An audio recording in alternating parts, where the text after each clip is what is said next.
સુરતના ઉત્તરાયણમાં જુગારી મહિલાઓ પર ઉત્તરાયણ પોલીસનો દરોડો, તીનપત્તી રમતી 7 મહિલાઓ ઝડપાઈ। સુરતમાં ઉત્તરાયણ પોલીસ સ્ટેશનની ટીમે સફળતા મેળવી છે। પોલીસે ચોક્કસ બાતમીના આધારે એક રહેણાંક મકાન અથવા ચોક્કસ સ્થળે દરોડો પાડીને હાઈ પ્રોફાઇલ શૈલીમાં જુગાર રમતી 7 મહિલાઓ અંસુયાબેન રાજેશભાઈ મુંગરા, અંજુબેન રમેશભાઈ અમીપરા, સોનલબેન વિઠ્ઠલભાઈ પાડલિયા, જશુબેન વજુભાઈ કોલડિયા, આરતીબેન ભૂપતભાઈ ઠાકર, નીતાબેન લાલજીભાઈ કુછડિયા, વૈશાલીબેન તે અશોકભાઈ બાબુભાઈ મોરડિયાની પત્નીને રંગે હાથ ઝડપી પાડી છે। પોલીસની આ આકસ્મિક રેડને પગલે જુગારીઓમાં ભારે દોડધામ મચી હતી।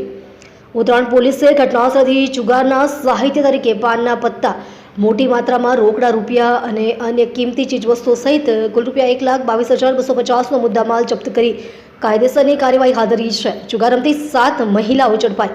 પોલીસની પ્રાથમિક તપાસમાં આ કેસને લઈને અત્યંત ચોંકાવનારો ખુલાસો સામે આવ્યો છે।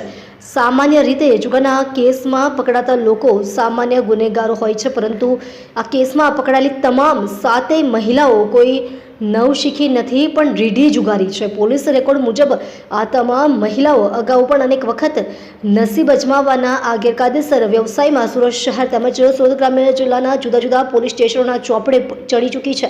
જેલમાંથી બહાર આવ્યા બાદ પણ તેમણે જુગાર રમવાની પોતાની ટેવ સુધારી ન હતી અને ફરીથી મોટું નેટવર્ક શરૂ કર્યું હતું।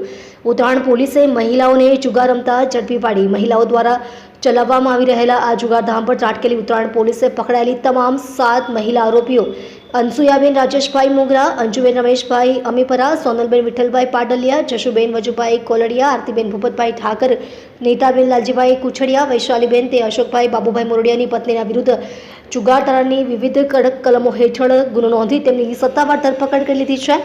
આ મહિલાઓ માત્ર પોતાના શોખ માટે જુગાર રમતી હતી કે પછી અન્ય મહિલાઓને પણ લાલચ આપીને આ ગેરકાયદેસર રમત તરફ ધકેલતી હતી, તે દિશામાં પોલીસે તપાસ તેજ કરી છે। આ સાથે જ આ જુગાર ધામની પાછળ કોઈ મોટા માથાઓની સંડોવણી કે આર્થિક મદદ છે કે નહીં તેની પણ ઝીણવટભરી પૂછપરછ કરવામાં આવી રહી છે।